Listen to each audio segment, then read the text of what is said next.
అయితే తండ్రి దాసులను చూచి తన దాసులను చూచి ప్రశస్తమైన వస్త్రము త్వరగా తెచ్చి వీరికి. హల్లెలూయా హల్లెలూయా.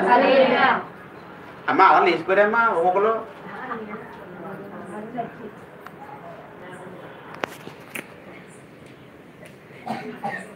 హల్లెలూయా. తప్పిపోయిన కుమారుడు బుద్ధి వచ్చినప్పుడు, తన ఇంటికి వచ్చినప్పుడు, తన తండ్రి ఇంటికి వచ్చినప్పుడు, తన తండ్రి ఇంటిలో చిన్న స్థానం కోరుకుంటుంటే తన తండ్రి అంటాడు కదా, నా కొడుకు వెళ్ళేటప్పుడు మంచి వస్త్రాలతో వెళ్ళాడు, ఎంతో శ్రేష్టమైన వస్త్రాలతో వెళ్ళాడు. ఏటి వీడి వస్త్రాలు ఎలా అయిపోయాయి, ఏటి వీడి వస్త్రాలు చిరిగిపోయాయి, ఏటి ఈడు ఎలాగైపోయాడు, ఎంత దారుణంగా మార్చబడ్డాడు. ఇదిగో అర్జెంటుగా వీడి కోల్పోయిన వస్త్రము నేను ధరింపజేస్తాను, అర్జెంటుగా ప్రశస్తమైన వస్త్రం తీసుకురండి అని తన దాసులకు ఆజ్ఞాపించాడట. హల్లెలూయా. పరిగెట్టుకుంటూ బీరువలోకి వెళ్ళి ఒక మంచి నిలువుటంగిని, మంచి ప్రశస్తమైన వస్త్రం తీసి ఆ యొక్క తన కుమారుడికి ధరింపజేశాడు. తండ్రి మనసు అటువంటి మనసు, దేవుని మనసు అటువంటి మనసు. నువ్వు పారేసుకోవచ్చు, ఎక్కడ పడిపోయిందో తెలియపోవచ్చు, పారేసుకున్నావని,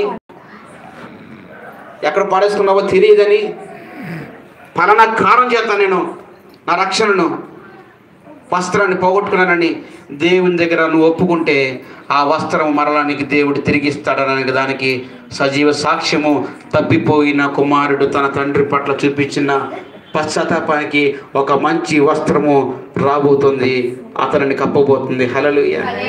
నీవు నేను మనమందరూ కూడా ఏదో ఒక విషయంలో తప్పిపోతాం. మనం ఏమి పరిశుద్ధులం కాదు.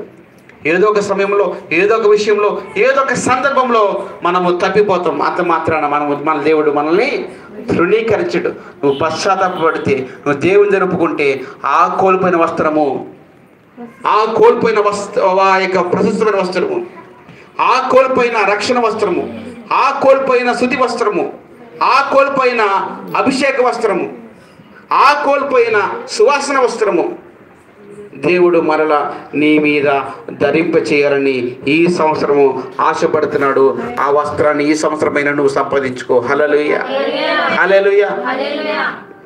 నేను లెక్కేసుకుంటే నాకు ఇంచుమించు రక్షణ పొంది 16 సంవత్సరాలు అవుతుంది. నేను రక్షణ పొంది 16 సంవత్సరాలు అవుతుంది.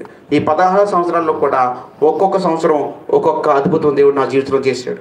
ఒక్కొక్క అద్భుతం చెప్తే సమయం సరిపోదు. మన నీ జీవితంలో దేవుడు అద్భుతం చేశాడా? గత సంవత్సరం ఇల్లు కట్టాలనుకున్నావు, ఈ రోజున మంచిగా ఇల్లు కట్టుకున్నావు. గత సంవత్సరం నువ్వు నా అప్పులు తీర్చలేనుకున్నావు, ఈ సంవత్సరం మంచిగా అప్పులు తీర్రి.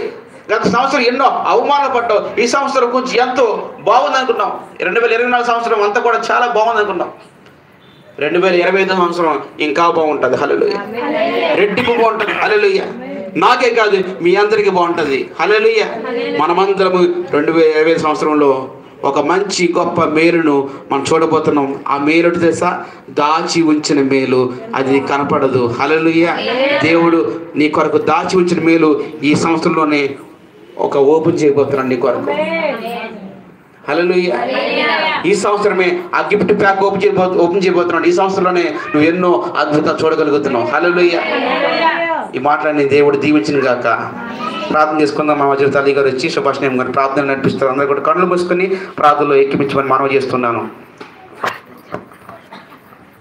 స్తోత్రములు. మహోన్నతుడా, మహిమ గలవాడు ప్రభ, నీ నామాన్ని బట్టి ప్రభ, మరి ఒక నూతన సంవత్సరంలో మొదట నా ప్రభ రోజున తండ్రి యేసయ్య, నీకు మహిమ, నీకు స్తుతులు, నీకు స్తోత్రాలు ప్రభ. నా దేన తండ్రి 2024 సంవత్సరం అంతా కూడా నా ప్రభ బిడ్డలందరినీ జ్ఞాపకం చేసుకున్నావు నా తండ్రి యేసయ్యా. మీకు వందనాలు ప్రభ. మరి ముఖ్యంగా మీ దాసుడు ప్రభనైనా ఇమానుయేలు నా ప్రభ, నా తండ్రి యేసయ్య అయ్యా, నా ప్రభా మీకు వందనాలు తండ్రి. నేను వారి కుటుంబాన్ని ప్రభ, నా దేన తండ్రి యేసయ్య, ఈ గుడారాన్ని ప్రభ, ఇక్కడ ఈ మందిరమునైనా యేసే మీ సన్నిధానం ప్రభ, నా తండ్రి ఎక్కడికెక్కడికో మీ ఒక నామంలో ప్రభ, నా దీన తండ్రి వాక్యాన్ని ప్రకటించడానికి ప్రభనైనా యేసయ్య, మరి వెళ్ళేటప్పుడు వచ్చేటప్పుడు నాయన 2024 సంవత్సరంలో కంటి పాపలే కాపాడ్డావు నా తండ్రి. కూడి వచ్చిన బిడ్డలందరినీ కూడా నా ప్రభ యేసు మీకు వందనాలు తండ్రి. నిమిషాలు, సెకండ్లు ప్రభనైనా నా దీన తండ్రి రోజు, వారం వెంబడి వారము నెలంబడి నెల